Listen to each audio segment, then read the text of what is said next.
Welcome to the treasure trove of folk tales, a magical collection of stories that have inspired generations. Embark on a mythical journey with heroes, fairies, and enchanting creatures, opening the door to a world of imagination and emotion. The story of the Barber, Your Majesty. The story was told long ago, in the place where Baghdad was still very primitive, where people and souls were interwoven like Persian silk. People were fragile and weak, but contained souls, simple and kind. And the talkative Barber was such a person. However, people were not afraid of him because of his talkativeness, but of his sharp tongue, like a razor, which could bring a life to the brink of death, but save an unexpected death, as he said, "I am a barber, short in stature, with a gentle smile on my face, but my eyes are always bright, full of cleverness and mischief. People say I talk too much, and it is true, because I not only know how to shave, trim hair, but also know how to tell stories, dispel bad luck, advise morals, and even predict people's fates. Some say I am talkative, others say I am talented, but I know that, thanks to my tongue, I have saved countless lives, and sometimes it has almost killed me."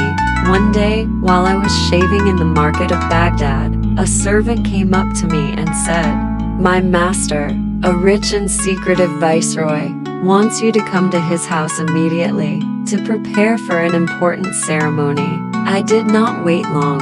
Taking my razor, towel, and bottle of perfume, I followed him to a luxurious mansion, where velvet curtains hung, and the scent of musk was fragrant. The viceroy was a young man, handsome, but with a tense face.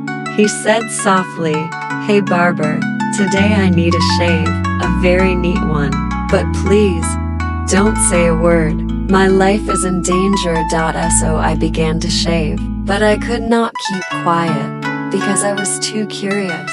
I blurted out, "Are you going to meet your lover?" The viceroy frowned, trying to signal me to be quiet, but I was even more curious, and I began to tell stories about miserable lovers, about being hated and harmed by enemies. The viceroy was annoyed, but could not chase me away because it was in the middle of spring. When I finished shaving, he put on his robe and left. I curiously followed him. When he reached a dark alley, he suddenly opened the door, a small house, and disappeared. I also sneaked in, and that was when I stumbled into a maze of thrilling events, death, and mysterious forces beyond imagination. That house looked very normal on the outside, but inside, it was completely different. Cold stone walls, blood-red carpets, swaying hanging lamps casting shadows, mysterious, vague shapes on the walls. I tiptoed down the corridor, my heart tightening, because of a foreboding feeling. In the innermost room, I saw the viceroy kneeling beside a beautiful young woman, lying motionless. Her skin was as white as jade, but her lips were purple. The viceroy was mumbling, reciting a spell in ancient language, then took out a golden box, opened the lid, and sprinkled musk powder on her forehead. The girl trembled for a while, then her eyes blinked open. "You have woken up," she whispered. It turned out that she was the beloved daughter of a great magician, who had been bewitched by a jealous demon. The viceroy had to take a risk, searching for 7 precious spices in the sacred forest and poisonous water to perform a spell to dispel the spell. But at that moment, a long, groaning howl like that of hell rang out, and the candle suddenly went out. The door swung open. A dark shadow rushed in. It was the jealous demon, disguised as a tall man, with hair as red as fire, eyes as blue as a blade. It roared, "You dare break my curse?" The viceroy drew his sword and charged, but the blade passed through the demon without harming it. I knew it was time to act. I remembered a spell to ward off evil spirits that my father, who was an old Taoist, had taught me. I took a piece of sacred flint from my pocket and threw it hard into the demon's chest, chanting, "O dark spirit, return to nothingness." The fire flared up. The demon howled violently, then turned to ashes. The viceroy and the girl hugged each other, laughing and crying, while I sat on the ground, panting, sweating profusely. The story did not end there.